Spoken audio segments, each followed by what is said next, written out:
Olá a todos, este é o canal Quarto Secreto, eu sou Adriano Colares e se você entende a importância do estudo da história da igreja, não o estudo de uma denominação, mas a história da igreja, entende que este estudo nos faz entender melhor e apreciar melhor as doutrinas como conhecemos hoje, que nos ajuda a entender como esta igreja se desenvolveu ao longo de 2000 anos, e também que esse estudo nos inspira a ter uma vida cristã mais fiel e mais parecida com aqueles que primeiro defenderam a fé. Então esta série de estudos será para você e vamos nos deter ali no segundo século da igreja cristã, ver ali duas grandes heresias que se levantaram naquela época e como os pais da igreja responderam a elas.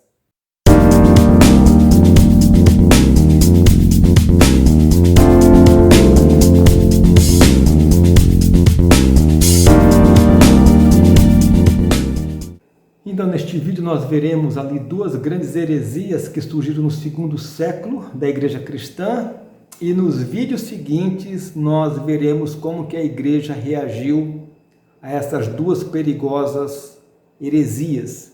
Essas heresias são, primeiro, o gnosticismo e segundo, os marcionitas. Vamos falar aqui primeiro sobre o gnosticismo. Vamos ver no que eles criam basicamente. E aqui eu estou falando do gnosticismo que cresceu dentro da igreja cristã, um gnosticismo que se dizia cristão, mas nós vemos claramente que pelas suas doutrinas ensinadas eram totalmente heréticas, contrárias à palavra de Deus. Mas o gnosticismo era um movimento amorfo, não se tinha ali uma igreja centralizadora, onde você pudesse ver os gnósticos atuando de uma forma bem definida. Não existia um líder centralizador, existiam vários mestres, é verdade, conhecidos pela história.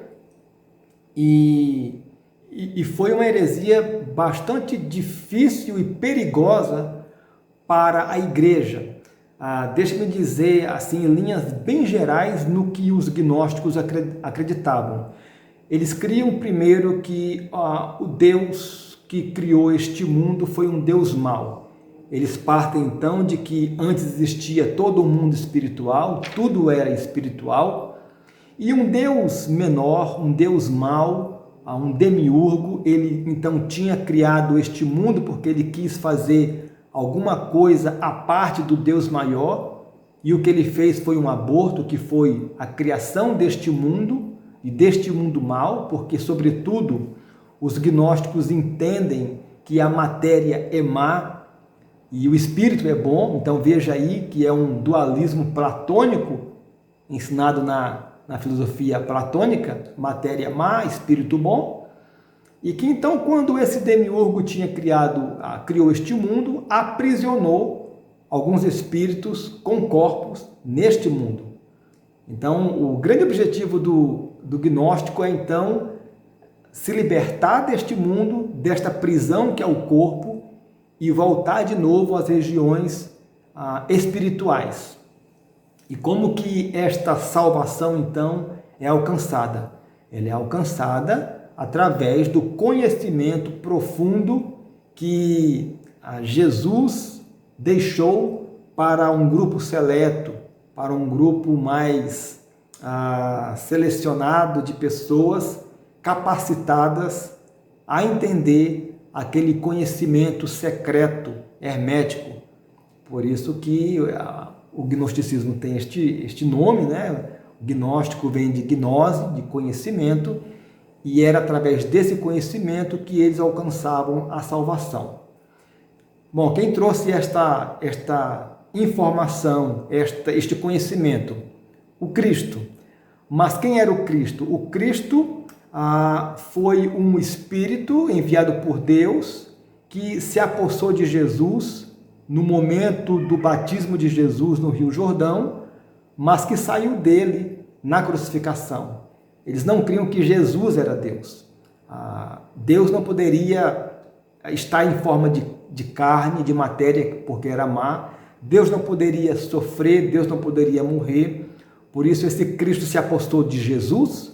Jesus fez o seu ensinamento, deixou a sua gnose, e quando foi crucificado, foi apenas o homem Jesus que foi crucificado, porque o Cristo tinha saído de Jesus. Isso é chamado adocianismo. E também eles tinham algumas formas diferentes de crer sobre a pessoa de Jesus. Essa era apenas uma das formas. Então, ao obterem este conhecimento, eles tinham a condição de ir galgando as várias camadas celestiais até chegar na salvação plena. E vale dizer também que nem todos tinham a condição de ter este conhecimento. A grande maioria da humanidade não tinha espírito e, portanto, não tinha nenhuma condição de ser salva. É interessante perceber que eles negavam a criação de Deus, eles negavam a queda do pecado. Na verdade, a queda se confundia com a própria criação do mundo, porque quando foi criado o mundo, houve o aprisionamento dos espíritos por corpos. Então, desta forma, nós vemos que o gnosticismo representou um grande desafio para a igreja cristã, e que nós veremos como que ela, então, reagiu. Nesse segundo ponto, então, vamos falar sobre os marcionitas, que foi algo diferente dos gnósticos, porque os marcionitas teve o seu líder muito bem identificado, que foi Marcião. Marcião, ele era filho do bispo de Sinop. Ele, em 144, foi para Roma e quase é alçado ao cargo de bispo. Mas logo os cristãos de Roma perceberam que Marcião estava pregando várias doutrinas heréticas, porque divergiam e muito da doutrina dos apóstolos. Então eles expulsaram Marcião, que por sua vez criou a sua própria igreja e estabeleceu a sua igreja, os seus bispos, pregando então os ensinamentos heréticos. Interessante perceber antes que Marcião tinha duas grandes antipatias, que era este mundo material, e ele era também contra os judeus, e a sua doutrina combinava esses dois elementos. Então vamos ver rapidamente no que Marcião acreditava. Primeiro, sobre Deus. Ele acreditava que existia o Deus Jeová, que era o Deus do Antigo Testamento, e que tinha criado este mundo mau e tinha aprisionado os humanos neste mundo. E ele cria então que existia um outro Deus, que era o Deus concernente ao Novo Testamento, que era o Deus bom, era o Deus Pai do Senhor Jesus Cristo, era um Deus que nos convidava a amá-lo, era um Deus que não nos obrigava a nada, não impunha nenhuma lei, e era um Deus que, no final, não iria promover nenhum julgamento, porque tudo que ele queria era nos amar. E então essa teologia sobre Deus totalmente distorcida que Marcião ensinava. Fica óbvio também que o Antigo Testamento era totalmente rejeitado por ele, porque ensinava sobre esse Deus Jeová mau, arbitrário, vingativo, punitivo, e que tinha criado este mundo mau. E sobre Jesus, então, como ele cria? Ele não cria que Jesus havia nascido de Maria. Ele ensinava que Jesus tinha aparecido repentinamente como um homem feito, formado ali na Palestina, na época do imperador Tibério. Então, com esses ensinamentos heréticos, como falei anteriormente, ele jogava o Antigo Testamento totalmente fora, e ele entendeu que era necessário ali formular ou alistar os livros que eram os livros inspirados por Deus. E esses livros eram o Evangelho de Lucas, apenas, e as cartas gerais de Paulo, porque Paulo era o único que tinha entendido a doutrina dada pelo Senhor Jesus Cristo, e os outros não, os outros eram judeus demais para entender a doutrina. E obviamente todas as citações do Antigo Testamento que havia em Lucas e em Paulo deveriam ser e foram, de fato, retiradas pelos livros que Marcião usava na sua igreja.